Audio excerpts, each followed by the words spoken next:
Good morning, Mathilde. How are you? Good morning, Chris. The I'm fine. official How are start of you? the podcast. How's that? This is the official start of the This is podcast. the Yeah, official start of the podcast. Yes. that's great. We always do a little chit chat in the beginning, which is, of course, not online and which you're not able to see. This is for the audience, but this is the official part. So you know that we've started and the recording is actually running and the red light is flashing all over. Okay, great. Mathilde, I'm very happy that you're here. It seems to be the month of having younger people on the show, on the podcast as well. Because 2 weeks ago we had Odie. You don't know that yet because I'm recording this in the past and you're listening to this in the future. It's a bit confusing, but that's just how it goes. And he was a student in the UK, and you're a student as well. And before I tell everything that you need to tell the audience, why don't you tell a little bit about yourself, who you are, where you currently are, and what your cultural frame of reference is, please? Yes, so as you've already said, my name is Mathilde. I'm Danish. I do my studies at Copenhagen Business School in Copenhagen, within the field of business, language, and culture.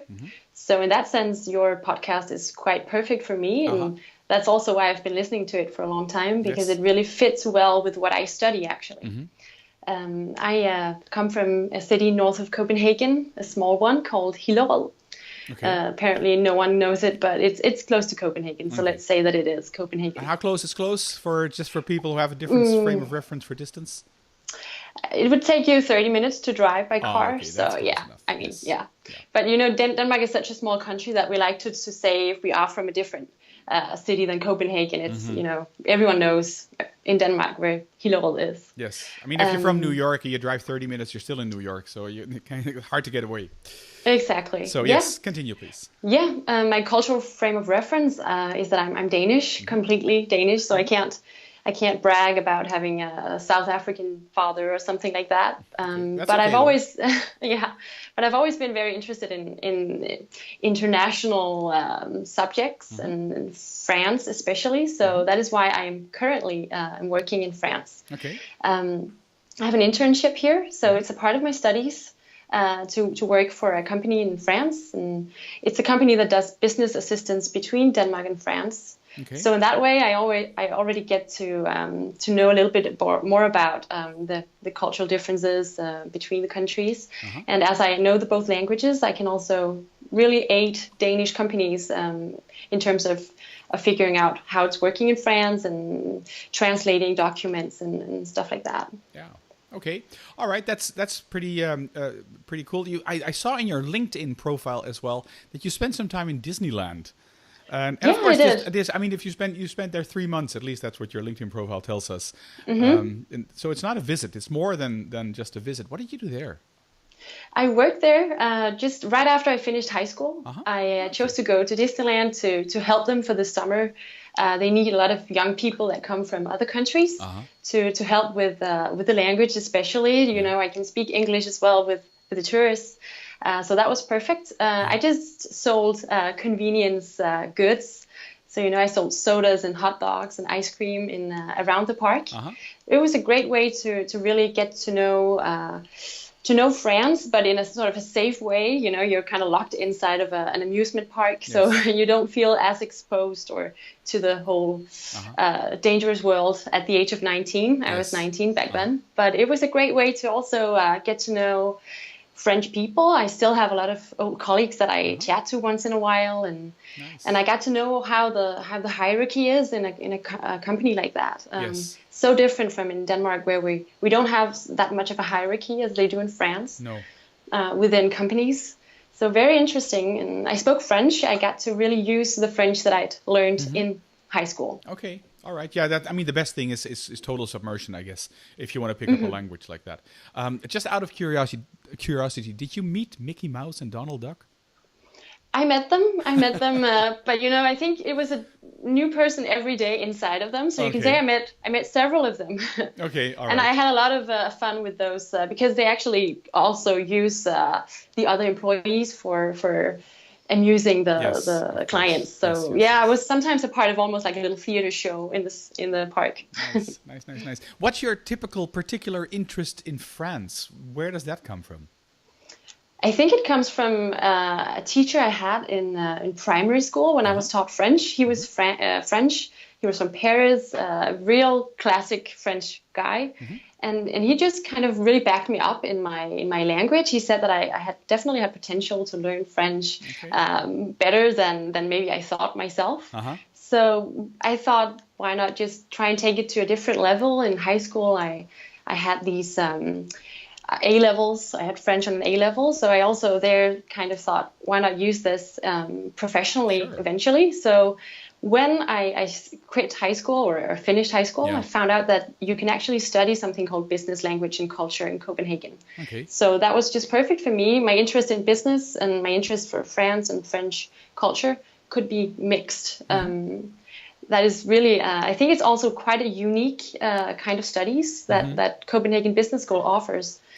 So that's great, really great. Excellent. And you started at an early age, so you have still a long way to go to actually make use of that. I do, yeah. You do. Yes, excellent.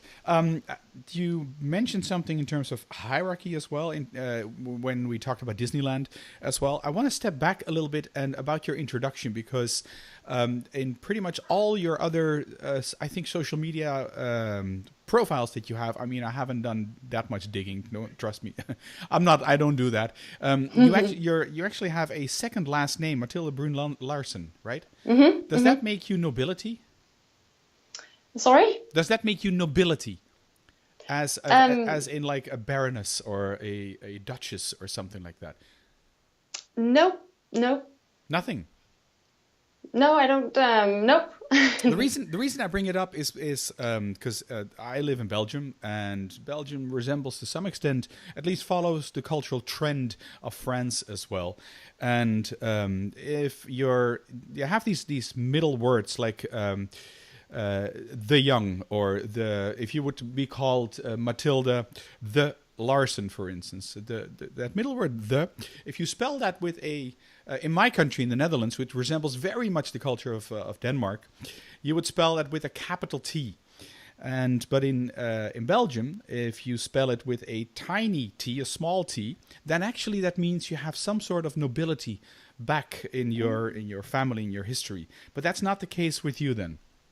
No, I can't say. Okay. No. The reason I mix this in with hierarchy is because you mentioned indeed that in Denmark the hierarchy is a lot less and flatter than it is in France, which is a lot higher. The difference is actually quite significant. It's about 40 points or something when you look at this dimension of hierarchy or power distance between Denmark and France. And Denmark is actually one of the really lowest scoring countries that exist there. All right. So how did you cope with that hierarchical difference then? I think it was a good thing that I already sort of knew a little bit about it. It's something that you hear a lot, I think, when people talk about France and working in France. They'll say, well, you'll probably have a really, really horrible boss, or someone who will just tell you to do all the bad things. The dictator. Exactly. Yeah. So, I mean, it's a good thing to be prepared for that. Yes. But it was also just a really good experience for me. I was there for those, like you say, 3 months during the summer and a little bit of the autumn of 2011. So it wasn't for the long term. I think if I'd known that, okay, this is a 1-year experience, it would have been tougher on me. Yeah. But since I knew that it was a short period, it was kind of perfect for me to just try and actually also experience it on my own and see that it actually is true that the people up there are just just have more power and more benefits as well. So they have more power. It means the power holder, the person, the management or somebody higher in the hierarchy, the supervisor or manager or something, has more hierarchy, more power, more privileges, I would reckon as well. How do you say? You said I experienced this. Do you do this in a passive way? Do you sit there and observe and cross your arms and say, okay, now let's see who does what, and who does it where, etc. Or did you try things out as well to see what you could get away with, or how do you deal with this? I think you can say that I wouldn't just cross my arms and be passive. I would be active, but not in the provocative way. More in the way of sort of doing what I thought they would like me to do, or be a good colleague, a good underdog, but in a way that, because that could give you goodwill, because that's also what works. If people that know they are in power, they like to be adhered to, and if you do it in a good way, exactly, and it was just the system. I knew that this is the way it works here, so I'll just play along. And I mean, I only had really good times with them, and learned a lot from it as well. And you're referring here to your time in Disneyland, right? Mm-hmm. Yes. Yeah. So now you're an intern at it's a company called Catamaran. Exactly. If I'm not mistaken. And they do I think marketing or business assistance between Denmark and France, correct? Mm-hmm. Yes. Mm-hmm. Okay. So now you're a couple of years older. You're a couple of years wiser as well. I think if I look at myself and becoming older and getting older, at a certain moment it's like, come on, I'm not being pushed around anymore. I have children. You don't push me around. All these. When you get older, things become more relative. So how do you currently deal with this hierarchical difference, which I guess is still the same? It's still the same. You can feel that you're in France, definitely. But the thing is that the company is owned by a Dane. Okay. So in that way, we've actually taken our kind of hierarchy. Yeah, I can do that, definitely. And I'm also asked my opinion. And, it's not that I'm just the slave or anything. Right. Not to say that is the case for all French companies, of course. No. But I can definitely feel the hierarchy again. When I have clients on the phone or call French authorities, something like that, you can feel that there is another kind of distance. And it's very important to be polite and say vous instead of tu. Yeah. Use the formal you and not the informal one. And that for a Dane can be really hard. Yeah. Because we're used to always confronting, even the big boss in a company in Denmark, we'd always confront this person with a tu. And the first name basis, very quickly on the first name basis. Yeah. If you do not do that, you're kind of almost you're treating this person as if it's an old person or someone who's not a part of the group. And we really like to be that in Denmark. The boss likes to be a part of the group as well. And that's why we just have this kind of really friendly tone. Yeah. So that can be that was really difficult for me in the beginning here, because taking the phone and all of these things, you really need to be polite and formal. Yeah. Because that is what's being valued. And also the company, of course, relies on me being polite to other people from other companies. Yes. I mean, what works in Denmark does not work in France. Not entirely, no. It's not like a blueprint you can take from Denmark or from any other country and just put it on the other country and say, okay, well, this works. Nope. No, and we see that because democracy in certain countries, not that far, but far enough away from us, doesn't seem to work the way it works here. Although we'd like to impose that occasionally here and there. So, because hierarchy is one of those big differences between Denmark, the Nordic countries in general, including the Netherlands and France as well. Have there been situations, and I'm curious to hear some stories as well, because stories are always good. Have there been situations where you were like stunned, like, no, you gotta be kidding. No, I'm not being treated like this. This cannot be true. There must have been situations like that. Yeah, I mean, a couple of times I've had a woman on the phone who would really obviously say to me that is just not what I would have expected from you, or someone that I didn't even know, I'd never talked to before. And that can give you the sense that you're being treated very, very badly when it's someone you don't even know the face of the person. You feel that you're really being treated badly. Yeah, yes. But again, I mean, I just wouldn't, I think that was also just me as a type. I wouldn't be really rude to the person because of that over the phone. But afterwards, I could sit down and just feel for a couple of seconds that now I feel like I've been treated in a really bad way. Yeah. Of course, that could also happen to you in other countries, but I think it's more dominant in a country where the hierarchy is the way it is, and where also where politeness really fills so much. So, not that I treated this person in an impolite way, but I might have behaved a little more loosely, or in the way I would have done back home in Denmark than what this person actually wanted me to. Yeah. Having spent some time in France, or significant some time in France, have you grown a different perspective of your home country, Denmark? Definitely. Yeah. I think the funny thing is that a lot of the norms that I have with me, my mindset from Denmark, is just so different from the way I feel my French. Give us an example. I think we have a tendency to be very rigid, very personal, maybe a little closed. And I know you say that about French people as well, but it's in a different way. And I think we sometimes we're a little afraid of making a mess of ourselves or making fun of ourselves or being very, we can be a little reserved. So, I've had experiences taking this term you call covoiturage, where you take the car with someone, you just book a seat in a car to go somewhere in France. I've done that a couple of times, and it's been with French people, and they would just sing along to all the songs, and maybe there'd be a Disney song, and they're singing it in French, and then they'd ask me, "Can you sing it in Danish?" All right. And I just, even though there was a really good mood and I was in a good mood, I just could not get the words over my lips, Yeah. Singing like that in front of two strangers, it's just not possible. I mean, I think for a lot of Danes that could be a really awkward situation. So maybe also the relationship we have to music and singing, and it's not something we just do. It's not as easy for us as for other cultures. Yes, yeah. You don't want to be the center of attention, I guess, in Denmark, right? I think that could be true. Yeah. That's have you heard of this saying? I know in Sweden they use it, but I guess in Denmark as well. The Law of Jon. The Law of Jon. The Law of Jon. Yes. Which in Danish or in some sounds something like the Jantelag. Janteloven. Yeah. Exactly. Yeah. And can you explain what that sort of is? Because that sort of links into, I guess, to some extent, the experience you've had there. Yes, we have the law of Jante, I think you would call it, that you shouldn't think too much of yourself. That is the general idea about it. It's a very old one that's always affected the Danish people, and today it still survives, even though we're so influenced by the Americans and about you can do it and all of that. We're still very, very marked by this law. So people would very often say, "Oh, you can't do that. That is something you just shouldn't. Why do you think so much of yourself that you'd say that?" For instance, I could say to someone, "I'm going to start my own company. I have this great idea, and I'm going to try and make it." A lot of people would be very skeptical and say, "Why do you think that would work? I think you're better off just taking a normal job, be an employee."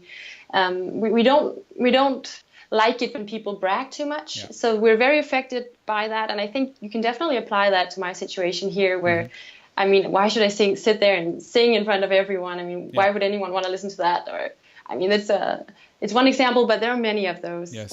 And I really feel that is something that affects me. Yeah. For the record, for the listeners and the viewers of the YouTube channel as well, is the Law of Jon is not a formal law, right? It's not in the book of law.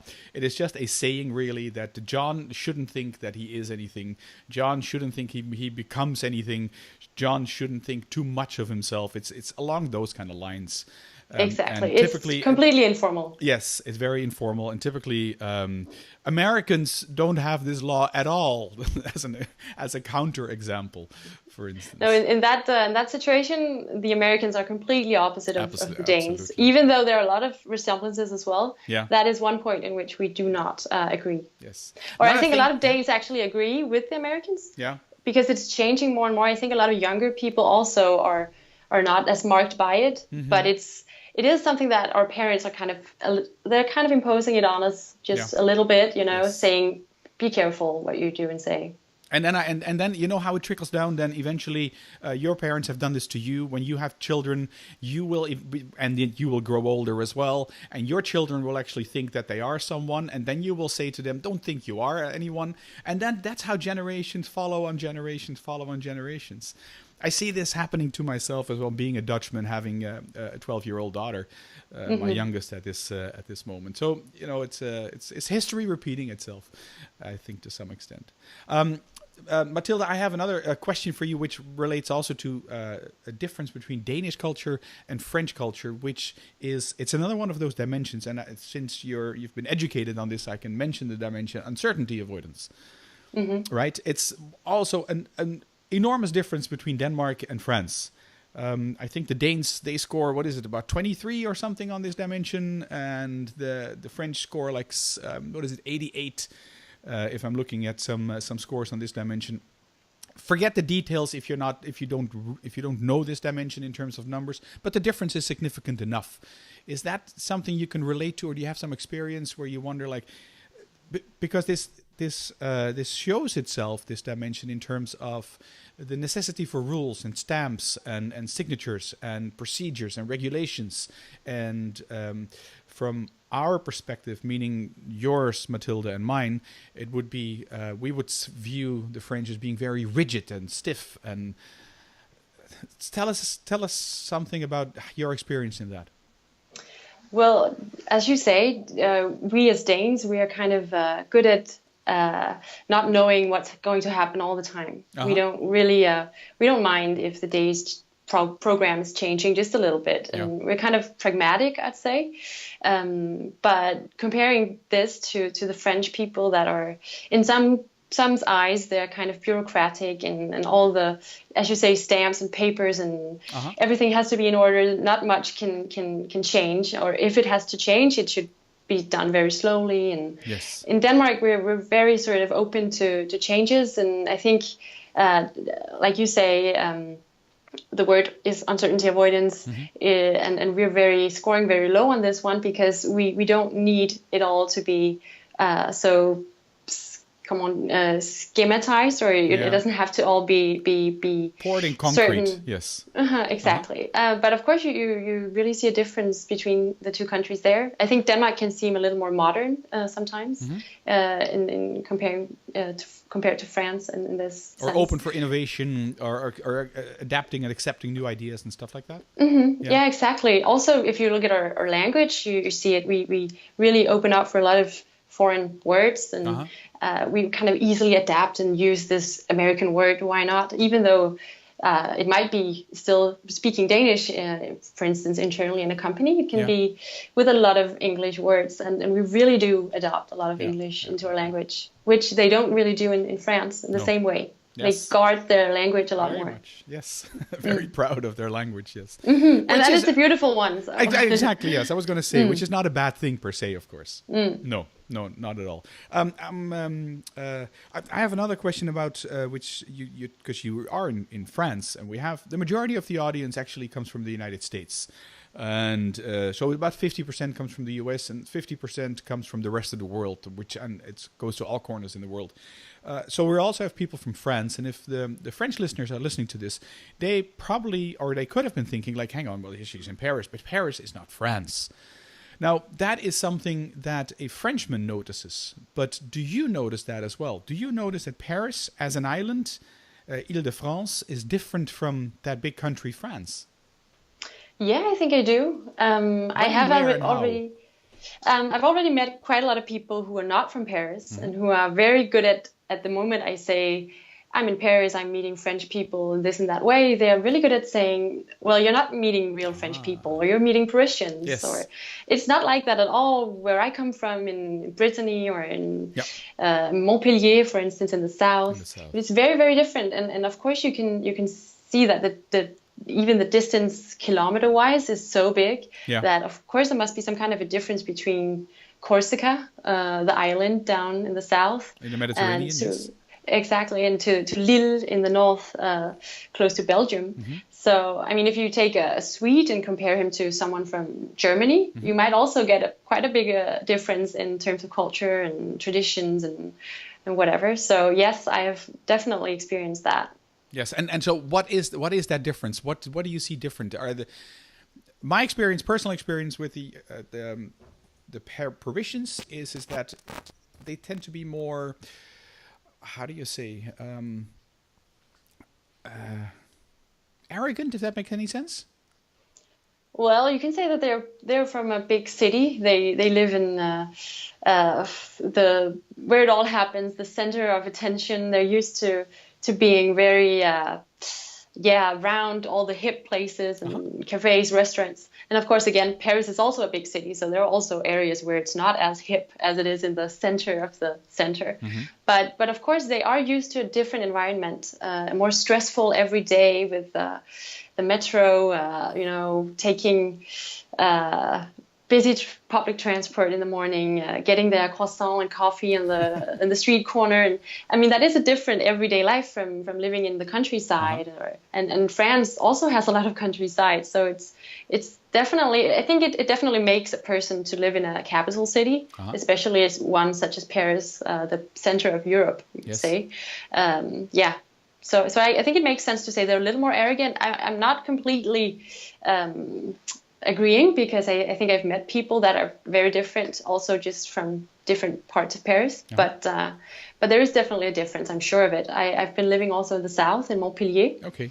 And there I met people who were a lot more relaxed, who had a different mindset, a more southern one, maybe because it's closer to Spain, closer to North Africa. There are different perspectives for sure. Yeah, I mean, it's and again, I mean, the note in the margin, arrogant is a relative statement, of course, and I'm not saying the Parisians are arrogant, just saying that I had some experience with that. That's only my experience, and not the absolute. Let's see. I'm curious about your studies as well, which is because you study business, language, and culture, correct? Mm-hmm. So, what do you do this in the Copenhagen Business School? Yeah. Yes. What do you learn there? I mean, language I can understand. Business I can somewhat understand. What do you learn when it comes to culture? Well, it's actually kind of interesting. There's been a course that we've been following for the 2 first years of the studies. That's called French Area Studies. Mm-hmm. So that has been all about France, French culture, French geography, politics. Only France. Only France, and also other Francophone countries, but France was sort of the focus of it all. But Francophone countries such as Canada and Switzerland, Belgium, African countries where French was once the national spoken language, are also part of it.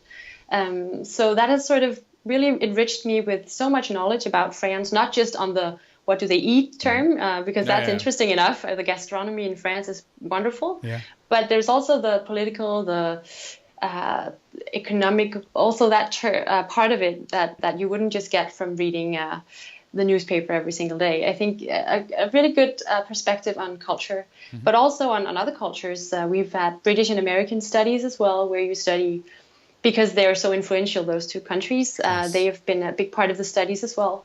And the studies are being taught in French and English, so it was kind of neutral, kind of natural to choose to also study a little bit of their cultures, the British and American countries. So when it comes to studying culture or being taught about culture, it's not only about cultural dimensions.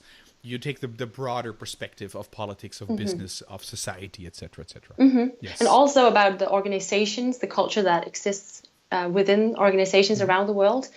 So we've actually also focused on Asian countries, Japan, China, countries where their way of doing business is so different that it's very important to know what should a Danish company focus on when they move to Japan.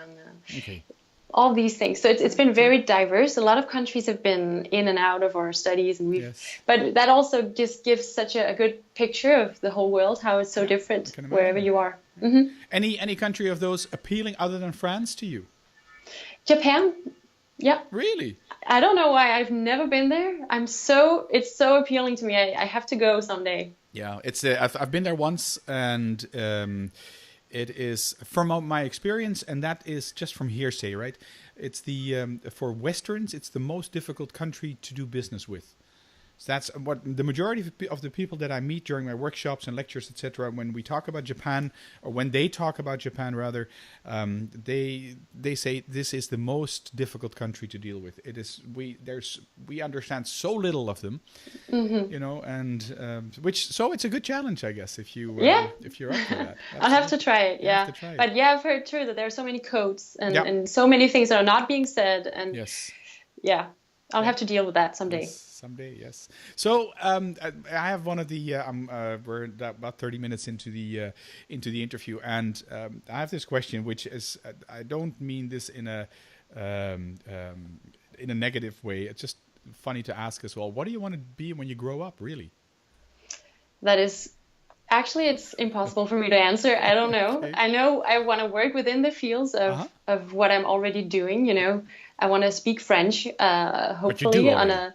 I do, yeah. But, you know, I'd like to work with speaking French in my job, in my everyday job. That could also be from Copenhagen, but, you know, have a lot of interaction and communication with with French companies or French clients or whatever. Yeah. But I have no idea. It could be in so many different fields. So you keep your options open. I'm keeping my options open. Yeah. I'm very much into the whole food industry. So maybe As in, for like, some kind of.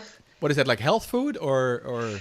Also for like, restoration or food companies, big food companies. Yeah. Right. Okay. I'm very interested in that. So yeah. Good. Okay. So if you're listening, what is it, Heinz or why not? or Mars Nestle. or Coca-Cola or Nestle? Yes, why not? Yes. All right then, Mathilde. I have the last question, and if you've been listening to this podcast more, you know what the last question always is. My last question is always: what can you give us 3 tips? The audience, give us 3 tips in order to become more culturally competent. Yes, I can. I knew you'd ask me this question, Very so Good, thank you. I've prepared a little bit. Yeah. All right, great. No, but I would say definitely go abroad, go out of your own culture to meet new ones. I mean, you can also study business language and culture in your own country, but you won't get to really know another culture before you actually experience it, to be really endorsed in it. I'd also say be open-minded. You have a lot of norms with you from where you come from, and you should just leave them at home. Of course, you can take them with you and have them in your head, but it's very important, I think, to be so open as you can to new norms, and also take advantage, because when you're in another environment where norms are different and where it's actually normal to do things that you normally think were bizarre, you can take advantage of. Now you can actually try to do these things without people thinking you're weird, because here in this context it's normal. So I say that is how do you do this? How do you be open-minded? It's not like, okay, click, now I'm open-minded. No, that's true. I think it takes some will. It takes time. I mean, I'm more open-minded now than I was when I first came here a couple of months ago. So, yeah, but don't think it's impossible. And especially since you are also in a new environment, new country, why not also be a little bit of a new version of yourself? Okay, yeah, I like that one. And what's the third one? I'd say the third one is to be able to ask as much as you can. If there is something you don't understand in terms of culture, and don't be afraid to ask the people within the culture why they do as they do. Of course, not in a rude way. You can ask a question without seeming to be thinking badly about this norm, but ask if there's something you don't understand. Why is it you do this? I'm really interested in that, and we do like this where I come from.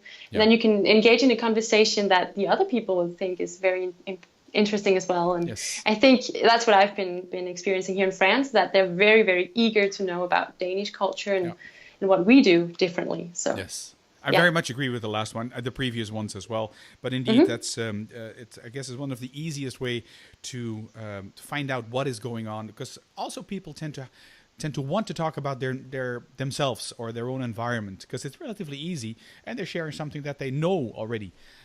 With someone else, so it's of course you have to be polite, but it's good for their ego as well. If you ask somebody, explain why do you do this, because I don't understand and I'd like to understand. That's exactly. why. Yes, very much. It's always good to be the expert. Yes, very much. Yes. Now, at the beginning of this interview, you said you're actually, because I can see where you are, because we've got this on video as well, and you're actually in the kitchen of the company that you're currently an intern for, right? Does your boss know that you're doing this? Do you have permission? She knows. I do, and she thought it was an amazing idea. I mean, she's so into culture as well, being the boss of a company that works with cultures. So she was very, very And this is the Danish agreeing. one, right? Yes. Okay. Maybe that's why she's so agreeing. I don't know. Okay. All right, Mathilde. Thank you very much for taking the time to be on this podcast number 69 with Mathilde Bruun-Larsen. And we're not that far away. I mean, I'm close to Brussels. You're in Paris. Sometime when I end up in Paris, I'll give you a ring and we'll go for a coffee. How about that? Do that. All right. Excellent. Okay. Thank you so much again, and I'm sure we'll bump into each other in the future. I hope so. Thank Bye-bye. you. Bye.